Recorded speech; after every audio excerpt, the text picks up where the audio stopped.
Bonjour à tous, comme d'habitude j'espère vous allez bien, on se retrouve aujourd'hui pour parler de Black Adam, le nouveau film d'ici, mais avant ça, jingle. I'ma get busy with it right now. I'ma get busy with it right now.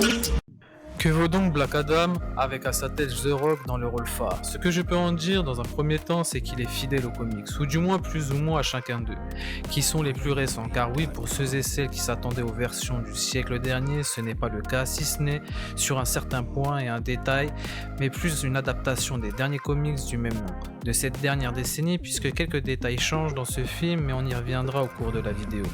En revanche, le ton du film est quant à lui bien fidèle, avec un ton sombre et une origin story à mon sens bien ficelée, ajoutant un réel background au personnage tout le long du film. Visuellement, il n'y a pas grand chose à en dire pour ma part, le film sur ce plan fait très bien le travail, que ce soit pour les décors avec un Kandak tant bien dans le présent que dans le passé très bien représenté, que pour également les effets visuels dans les combats et les pouvoirs utilisés des différents personnages. Maintenant, parlons casting, et déjà avec un The Rock comme personnage principal, on sait que sa seule présence est un atout pour le film. Lui, l'acteur le plus bankable actuel. Mais nous avons aussi droit à Pierce Brosnan dans le rôle du Dr. Fate, qui est un excellent choix puisque au-delà d'être également un grand acteur, et avec le charisme qu'on lui connaît, colle parfaitement au rôle. Et du troisième plus gros rôle du film, Aldis Hodge, fait un Hawkman très convaincant, qui tient là certainement son plus gros rôle au cinéma. Je m'attarderai moins sur le reste du casting qui est bien plus méconnu mais qui n'en est pas moins talentueux. Bien maintenant, pour ceux et celles qui ne souhaiteraient pas être spoilés à la fois du film et des comics, je vous invite à quitter la vidéo et revenir plus tard une fois vu le film et les comics lus. En tout cas, vous êtes prévenus. Je reviens donc sur l'adaptation des comics pour le film, le choix étant fait d'adapter l'histoire du comics de 2011 en grande partie et ne reprenant que des comics de la décennie précédente, le nom de Tess Adam originel et le nom Amon donné à son fils dans le film, qui appartient dans les comics à l'un des personnages liés à Black Adam d'une histoire parue dans les années 90.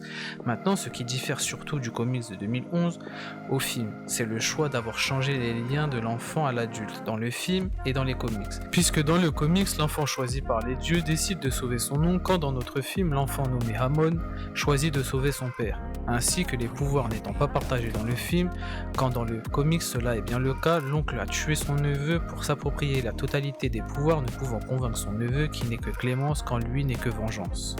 Eh bien cela a été également changé puisque dans notre film, les pouvoirs étant transmis à Tess par Amon, celui-ci conduit à sa mort, ce qui explique donc que les pouvoirs d'Adam soient nés de sa rage à la mort de son fils. Dans notre nouvelle origin story retravaillée pour le film, ce qui pour ma part a été loin de me déplaire, et qui rendra plus compréhensible le fait de faire de Black Adam un anti-héros puisque c'est bien vers cela que l'on se tourne au cours du film, et certainement de ce qui arrive pour la suite de l'univers d'ici. D'ailleurs, le mythe de sa création il y a donc 5000 ans reste dans le flou, et ne se dévoile que peu à peu au cours de l'intrigue, à moyen de garder captivé le spectateur. À noter également le reste de l'histoire a été gardé comme pour la prison magique dans le Tomo où se trouve Black Adam, durant les recherches de Adriana et de son équipe qui finira par libérer Black Adam après avoir été attaqué et trahi.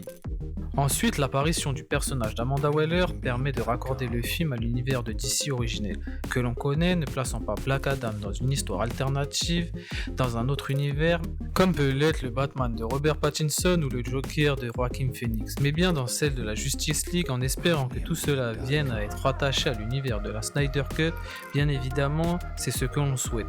Pour l'avenir, parlons ensuite de l'apparition de la Justice Society dans le film qui en aura déboussolé plus d'un, ne comprenant pas leur apparition à cette époque, cette équipe ayant précédé la Justice League bien des années avant. Ce qu'il faut savoir, c'est que le personnage de Ken, Dr. Fate, est lui immortel, ne pouvant mourir de mort naturelle. Quant à Hawkman, lui se réincarne au cours du temps, et pour ce qui est de Atom Smasher, il est expliqué que c'est le neveu du Atom Smasher originel qui a hérité des mêmes pouvoirs, et pour finir avec Cyclone, on a le droit à une petite origine de ses pouvoirs dans une discussion avec notre nouveau Atom Smasher en l'occurrence. Donc à partir de là, tout concorde pour finir. Black Adam, qui finira par faire équipe avec notre Justice Society, permet de se coller aux comics, puisque cela est également le cas justement. Enfin, pour finir, durant la bataille avec Sabbac, le champion de l'enfer, le choix scénaristique du sacrifice de Ken pour parvenir à faire revenir Black Adam et vaincre Sabbac avec l'aide du reste de la Justice Society est intelligent. Pierce Brosnan étant, comme je le disais, parfait pour incarner le personnage, il n'en est pas moins âgé et miser sur lui sur le long terme serait compliqué. Le projet de Dwayne Johnson étant d'avoir un projet sur 10 ans, bien qu'on lui souhaite évidemment encore longévité, et cela permettrait également à l'avenir d'exploiter le prochain hôte du Dr. Fate. ou même de faire revenir Pierce en Fate, tant l'on sait que Kent revient à la vie à plusieurs reprises dans les comics, mais cela permet bien de faire avec ou sans lui à l'avenir.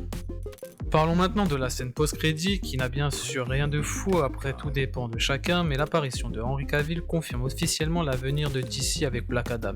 Une suite à Superman étant en préparation, cela nous tease vraisemblablement leur confrontation, mais avec un Shazam repoussé à 2023 pour des reshoots, on espérera une scène post-crédit de Black Adam pour également leur future confrontation dans un futur film, avant la suite de Superman, puisqu'il est fort probable qu'après une confrontation Superman-Black Adam et une confrontation ensuite avec Shazam, n'attire moins les téléspectateurs, à moins qui sait que comme dans les comics, il fasse équipe, une idée intéressante qui est certainement déjà en réflexion de la part des intéressés. Dernier point en ce qui concerne l'Eternium auquel semble vulnérable Adam.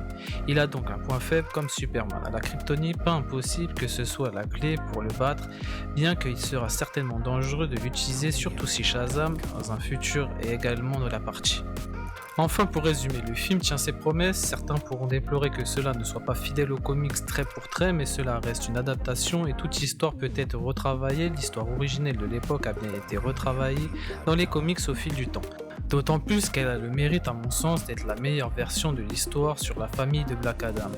Et que les téléspectateurs comprennent mieux ses choix. Si l'on parle ensuite de l'humour donné au film, il est plutôt bien dosé dans un film plutôt sombre, cela ne fait pas trop et ne casse pas le rythme du film. Si on avait un reproche à faire, ce serait tout de même les traversées de murs à excès de protagonisme, même quand cela n'était pas nécessaire. En somme, un très bon film de super-héros. Bien les amis, cette vidéo touche à sa fin, j'espère qu'elle vous aura plu, n'hésitez pas à me dire ce que vous en avez pensé dans l'espace commentaire, et si jamais j'ai omis de parler de quelques détails, aimez, partagez, cela aide à faire progresser la chaîne et moi-même toujours un peu plus. Sur ce, je vous dis à bientôt.